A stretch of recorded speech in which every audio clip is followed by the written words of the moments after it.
ಬರದ ನಡುವೆ ಕಡಿಮೆ ಅವಧಿಯಲ್ಲಿ ಬೆಳೆದ ಮೆಕ್ಕೆಜೋಳವನ್ನು ಜಾನುವಾರುಗಳಿಗೆ ಮೇವನ್ನಾಗಿ ಪರಿವರ್ತಿಸುವ ಮೂಲಕ ಕೊಪ್ಪಳ ಜಿಲ್ಲೆಯ ರೈತರು ಪ್ರತಿ ಎಕರೆಗೆ 40,000 ರೂಪಾಯಿಯವರೆಗೂ ಲಾಭ ಗಳಿಸಿ ಯಶಸ್ವಿಯಾಗಿದ್ದಾರೆ. ಕೊಪ್ಪಳ ಜಿಲ್ಲೆಯ ಕುಕನೂರು ತಾಲೂಕಿನ ರಾವಣಕಿ ಗ್ರಾಮದ ರೈತ ಮಿರಜ್ ಖಾನ ಗೌಸೂಸಾಬ್ ಕಿಲ್ಲೆದಾರ ಮತ್ತು ರೈತ ವೀರೇಶ್ ಕುಣಿಕೇರಿ ಎಂಬುವವರು ಮೆಕ್ಕೆಜೋಳದ ಬೆಳೆಯನ್ನು ಸೈನೇಜ್ ಮೇವು ತಯಾರಿಕೆಗೆ ಪೂರೈಕೆ ಮಾಡಿ ಕೇವಲ 75 ದಿನಗಳಲ್ಲಿ ಹೆಚ್ಚು ಲಾಭ ಗಳಿಸುವ ಮೂಲಕ ಈ ಭಾಗದ ರೈತರಿಗೆ ಮಾದರಿಯಾಗಿದ್ದಾರೆ.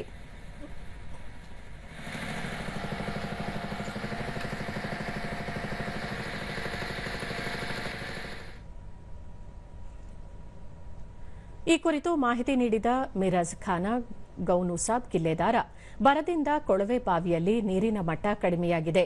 ಮೆಕ್ಕೆಜೋಳ ಕಾಳು ಕಟ್ಟಲು 150 ದಿನಗಳವರೆಗೂ ಕಾಯಬೇಕು. ಜೊತೆಗೆ ಹೆಚ್ಚಿನ ಪ್ರಮಾಣದ ನೀರು ಅಗತ್ಯವಿರಲಿದೆ. ಆದರೆ ಕಡಿಮೆ ಸಮಯದಲ್ಲಿಯೇ ಸೈಲೇಜ್ ಮೇವು ಸಿದ್ಧಪಡಿಸಲು ಪೂರೈಕೆ ಮಾಡಿ ಅಧಿಕ ಲಾಭ ಗಳಿಸಬಹುದಾಗಿದೆ ಎಂದರು. ಆ ರೀತಿಯಿಂದ ನೋಡಿದ್ರೆ ಮಳೆ ಹೋಗಿರೋದೊಂದು, ನೀರು ಕಮ್ಮಿ ಆಗಿರೋದೊಂದು, ಆ ರೀತಿಯಿಂದ ನೋಡಿದ್ರೆ ಮತ್ತೆ ಒಂದು ಪೀಕ್ ಕುಂದಿರ್ತಾ ನಮ್ಗೆ ಅನುಕೂಲ ಐತೆ. ರೈತ ವೀರೇಶ್ ಕುಣಿಕೇರಿ, ಬರದಿಂದ ಜಾನುವಾರುಗಳಿಗೆ ಮೇವು ಮತ್ತು ನೀರಿನ ಸಮಸ್ಯೆ ಎದುರಾಗಿದೆ. ಹೈನುಗಾರಿಕೆಯಲ್ಲಿ ತೊಡಗಿರುವ ರೈತರಿಗೆ ಸೈನೇಜ್ ಮೇವು ಉತ್ತಮ ಪಶು ಆಹಾರವಾಗಿದೆ. ಈ ಮೇವಿನಿಂದ ಹಾಲಿನ ಇಳುವರಿ ಹೆಚ್ಚಾಗಲಿದೆ. ಇದರಿಂದ ಮೆಕ್ಕೆಜೋಳವನ್ನು ಮೇವು ತಯಾರಿಕೆಗೆ ಪೂರೈಸುತ್ತಿರುವುದಾಗಿ ಹೇಳಿದರು.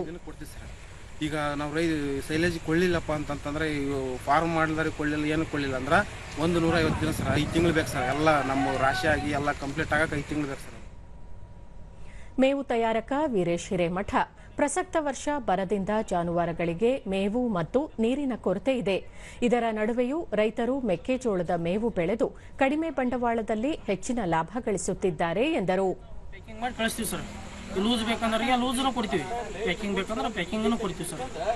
ಎರಡು ಥರ ಆಪ್ಷನ್ ಐತೆ ಸರ್. ಒಂದು 60% ಹಾಲು ಬರಕೈತಿ ಅಂದ್ರೆ ಸರ್, ಇನ್ನೊಂದು 20% ಹಾಲು ಜಾಸ್ತಿ ಆಗುತ್ತೆ ರೀ ಸೈಲೇಜ್ ಹಾಕಿದ್ರೆ.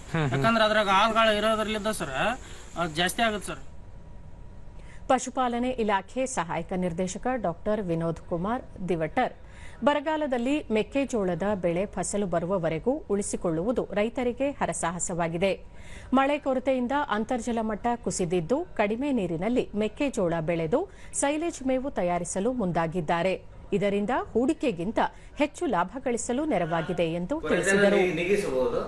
150 ದಿನ ಕಾಯುವ ಬದಲು 75 ದಿನದಲ್ಲಿ ಕಟಾವಿಗೆ ಬರತಕ್ಕಂಥ ಮೆಕ್ಕೆಜೋಳವನ್ನು ಬಳಸಿಕೊಂಡು ರಸಮೇವು ಮಾಡಿ ಅದನ್ನ ನಾವು ವರ್ಷಾಂಗಟ್ಲೆನೂ ಶೇಖರಣೆ ಮಾಡಿಕೊಂಡು ಬರಗಾಲದಲ್ಲಿ ಕೂಡ ನಾವು ಅದನ್ನ ಒಂದು ಪೌಷ್ಟಿಕ ಆಹಾರವಾಗಿ ರಸಮೇವನ್ನು ಬಳಸಬಹುದು.